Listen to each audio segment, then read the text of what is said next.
Hello and welcome. Today I'm going to talk about my diet, or rather lack of it. I am now about to end what's called a dry fast. I haven't drunk anything since 1800 hours 2 days ago, and it's now about 1330. So that makes a fast of what? 19 plus 24 is 43.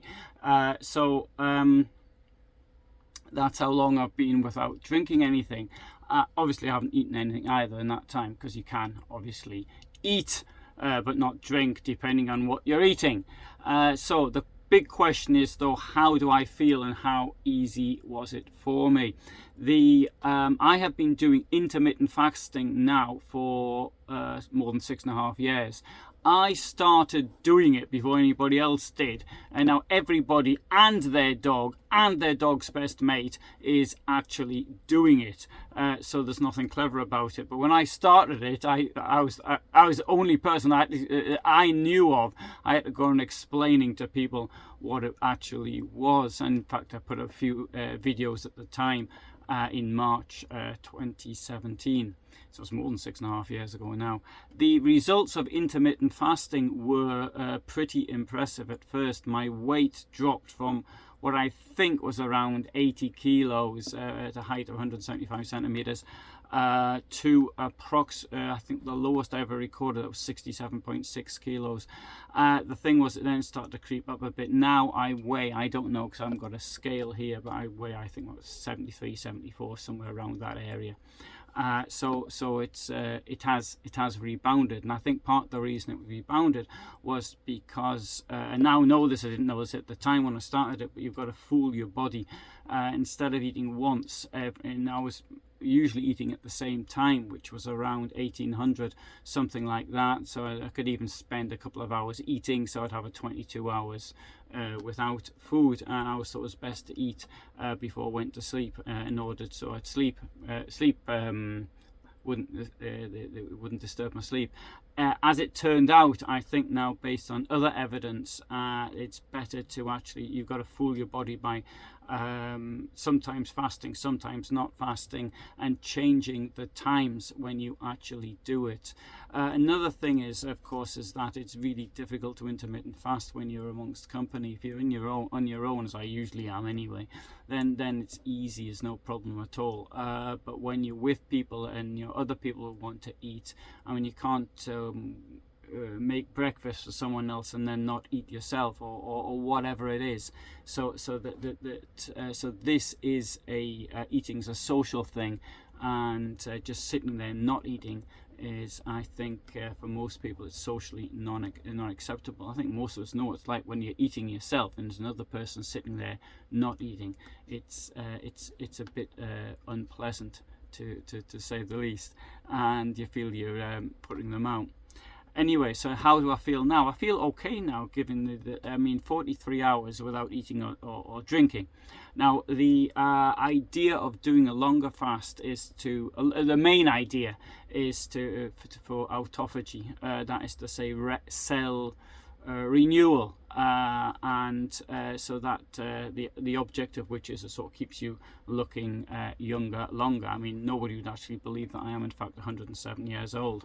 So it does help with that. There's all sorts of other scientific reasons why you should actually do it. As far as dry fasting is concerned, the evidence seems to be that it assists with autophagy. Now, I mean, but then with dry fasting, that's absolutely nothing. What fasting itself means, there seems to be different interpretations of what you can actually take and what you can't take. I mean, I take it to mean that there can't be any calorific intake whatsoever. So, for example, if you have coffee, then you can't put anything in it whatsoever. There are those who would say, well, when I did my longest fasts in the past, I was still in 2017, I was still putting in, for example, I'd mix the butter and coconut oil into coffee, and I would drink that. And that, of course, though, it does have a calorific intake and insulin reaction. And but that probably was what managed to keep me going for so long when I was actually doing it then. I don't feel thirsty. as you can possibly tell, I mean, I've even had to close one of the blinds above me so you could actually see me. But outside, it's 27 degrees today, and I am not thirsty. Now, if I had been drinking, I bet I would have been thirsty. So that's point one. Anybody who's thinking of doing this, I've got to make a suggestion here. So it's an empty bottle, unfortunately, but anyway, it doesn't matter. Get some of this stuff here. This, oh, sorry, it's written in Polish. There you go. Apple cider vinegar. You put this in sparkling water, and it is out. First of all, I think the taste is outstanding, but then again, you know, that depends on person to person. Some people can't stand it at all. But this really does assist, I think. I mean, I do appreciate that maybe it hasn't been proven 100%, but most people seem to do it anyway. And you need one that contains the mother. Don't get the cheap stuff from the supermarket. Having said that, this stuff here I paid, I can't remember what I think it was less than €2, whatever I paid for it anyway, 500 milligrams and milliliters, and yeah, I suppose that's about right. Actually, it's not all that cheap when I think about it. Anyway, it was quite nice, and also actually make your own. I wanted to do a video once showing you how. Anyway, I might do that one day on a demonstration on how to make apple cider vinegar yourself at home. Now, I'm not thirsty. Guess what? I'm not hungry either. But then again, I've been doing this for some time. I will now eat. So how am I going to break the fast? I usually break the fast using something like pea protein.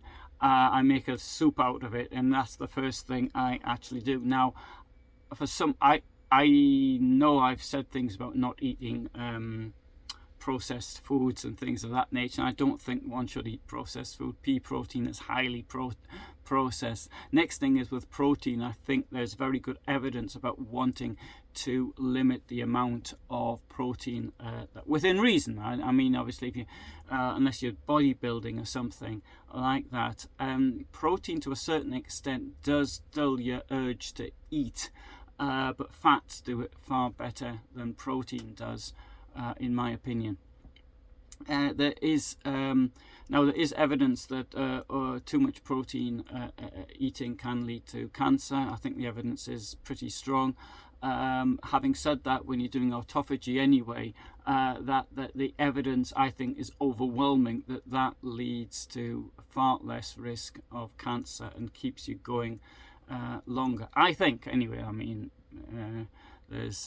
The evidence seems to point that way based on things that I actually read. I do appreciate more and more people are doing fasting these days. The thing about fasting is it's cheap, and often it's said that there isn't the research that's gone into it because there's nobody going to make any money out of it.